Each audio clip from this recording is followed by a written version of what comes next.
I've recently been through a lot of lifestyle changes. I've moved cities, changed jobs, and become a mother. But with all of these changes, my wardrobe hasn't really kept up with me. I'm still holding on to a lot of things that I don't wear because they were from a different time in my life. My closet has also got so disorganized since becoming a mother, and I'm finding it really hard to find what I want. So I'm just grabbing the same old thing every morning, mostly activewear, and I really want to change that. Can anyone else relate to this? Does your wardrobe need organizing? Do you need to do a bit of a declutter? If you do, then today's video is going to give you heaps of really good ideas in terms of how you should address your declutter and what little tricks you can do. And I'm also going to share some organizing tips along the way as well. So my plan of attack is that I'm going to get all my clothes organized for the current season of life that I'm in right now as a mum, so that I can actually wear and appreciate all of my clothes. So I hope this gives you some inspiration and motivation as well. Let's get started.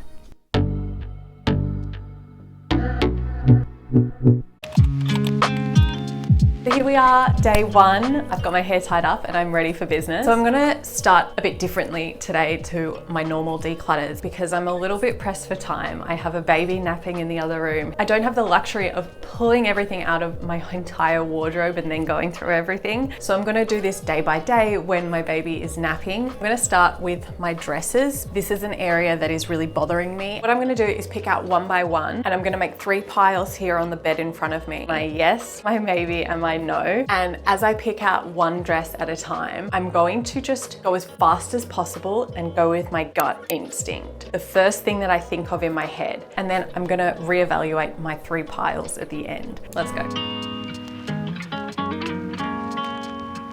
So I got started with my dresses. If you are an indecisive person like me, I think making quick decisions based on your initial gut instinct is a good strategy to use. I often spend way too long trying to make decisions, and then when I overthink things, the decision becomes even harder to make. So I definitely recommend trying this out. It is my intention to go over the no items again with some extra thought put into it, just to make sure. But I am going to try to be really honest with myself. So I was in my cupboard for only 4 minutes, and this is what I ended up with. I ended up with only 4 things in my no pile, which I'm not too proud about. There's a huge yes pile. I kind of knew that this would be the way it would go with my dresses and jumpsuits and stuff like that, because this is my most worn item. And then I have quite a lot in my maybe pile. So what I plan to do with my maybe pile is try some of them on in the mirror and just kind of like get a feel of what they feel like on me, and then that might help me make a decision whether it is a yes or a no. But I really liked doing this fast way of doing it because I've been in my closet for like maybe 4 minutes, quickly got through everything, whereas in the past I could have spent like an hour thinking about all of these items and just like wondering what I'm gonna do about them. So obviously my maybe pile needs a bit of work, but yeah. After spending some time with my son, I gave my closet a thorough clean and began putting my items back. I hung them up in groups of colours, except for a few really long dresses, which I hung to the left so that they didn't get tangled up with my shoes below. I also changed my shoe shelves around a bit so that they worked better for me. There are a few items from my maybe pile that I couldn't make up my mind on, so I've decided to put them away in storage for a while and see whether that makes me miss them or forget about them completely.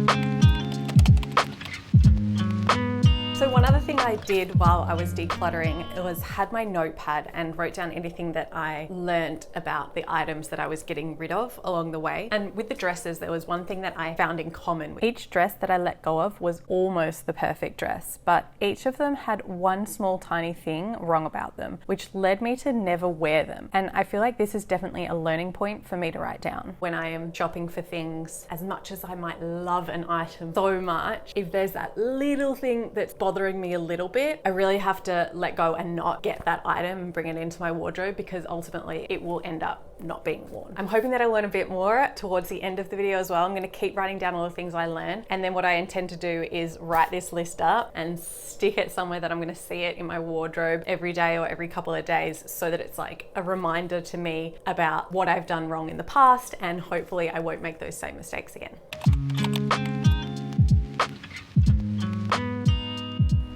On day 2, I tackled the rest of my hanging items. This area was jam-packed While my son was asleep, I did the same thing as before. I pulled out each item and made a very quick gut decision. I'm going to share with you just a couple of my no items now so that you can get an understanding behind my decision making. And hopefully it will help you to make easier decisions for your declutter as well. This white shirt, there's two things that I don't quite like about it. The first is that the neckline sometimes sits a bit funny, it sometimes bothers me. And also I recently snipped off this corner. I haven't been reaching for it because of that. I haven't been reaching for it because of the neck. So yeah, this one I am going to let go of. This is a silk vintage designer shirt, which I am just obsessed with, but there's a few reasons why I don't reach for it. One, it's not really in my lifestyle anymore, dressing up like this. And two, it is quite tight around the neck. It has like a really high neck button, and I think it needs to be on quite a small, petite person. What else have I got? These shorts, I bought them when I was pregnant, so they just don't fit me at all. They're not even close. I kind of would like a pair like this again for summer, maybe like a lighter kind of color. And then the other thing I want to talk about is something that I've noticed is that there are a lot of things that I am getting rid of that I love the design of, but they're just a scratchy, itchy material. These two cardigans you've probably seen on my channel before if you've been around here for a while. I cannot believe that I'm going to be saying goodbye to them because they are right up my alley. Look, maybe it won't bother some people's skin, but I've got quite sensitive skin and I just don't reach for them, and I'm going to be so sad to say goodbye. But I really need to learn from this moment that I really need to pay attention to materials and how they feel against my skin, because no matter how much I love an item and what it looks like, if it doesn't feel nice, I'm not going to wear it. So I'm definitely going to write that one down on my list as something to look out for in the future. So I gave everything a good clean and I popped my clothes back in. And here are the before and afters. So you'll probably notice that I do not use matching hangers in my wardrobe. This is something I have done for years. For me, it doesn't matter if things are mismatched. What's more important is that things stay on their hangers. So whether that's velvet or a hanger with little loopholes, I just use what's going to work best for the item of clothing.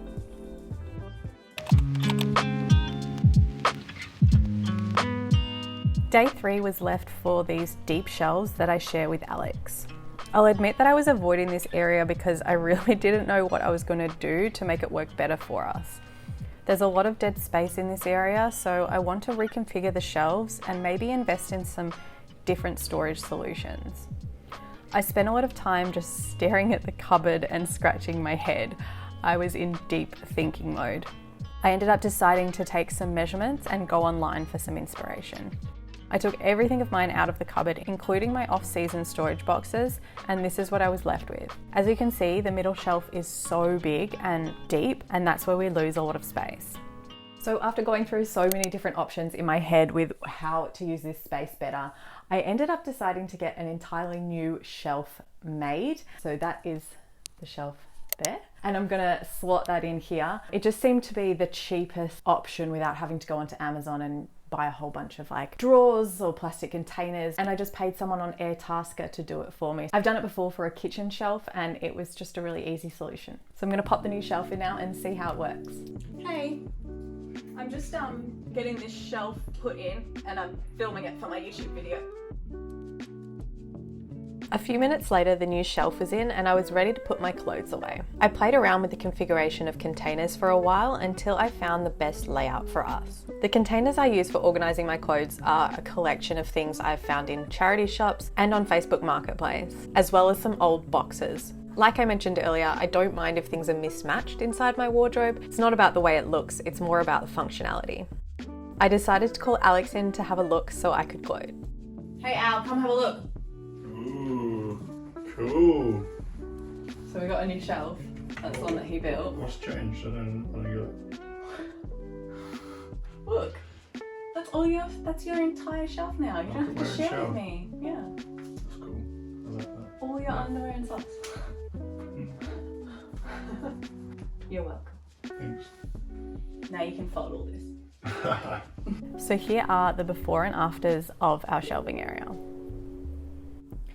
It may not seem like a huge difference, but I've been using this now for 2 weeks since filming this footage, and it really has made a big difference. A whole new shelf has gone such a long way. I also decided to leave some empty spaces between containers and clothes so that there's enough airflow throughout the cupboard.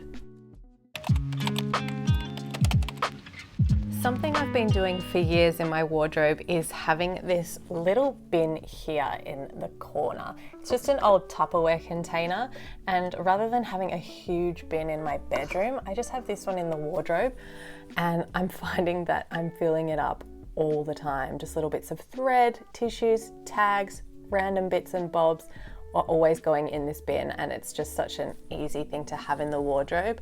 The other thing that I always have is a pair of scissors up here, because there's always weird things that need to be cut off, clothes and stuff, so that just stays there, and I find those two things really handy to have in my wardrobe. Another new thing that I've implemented recently is having a place to put all the clothes that I'm kind of in between wearing. So these are the clothes that I consider to be not clean, but also not dirty. Clean enough for me to wear again, not dirty enough to clean, and they're in a spot all together where it's easy for me to grab and go. They're kind of like my clothes that I wear around the house or something that I might wear sleeping, and I just really like that they're in a neat place and they don't end up on the floor or over the edge of a chair or something. And I've found this to be really helpful over the past couple of weeks. Another thing I've done for years now is used command hooks to hang bags like this and jewellery like this on the inside of my cupboards. I hope you are feeling motivated now to go declutter your own wardrobe. If you are not and you need more motivation, I actually made another decluttering video years ago in my old apartment, so I'll link that here on the screen for you now. And people have found that video to be really helpful in the past, so I hope you enjoy it, and I'll see you guys in my next video. Bye.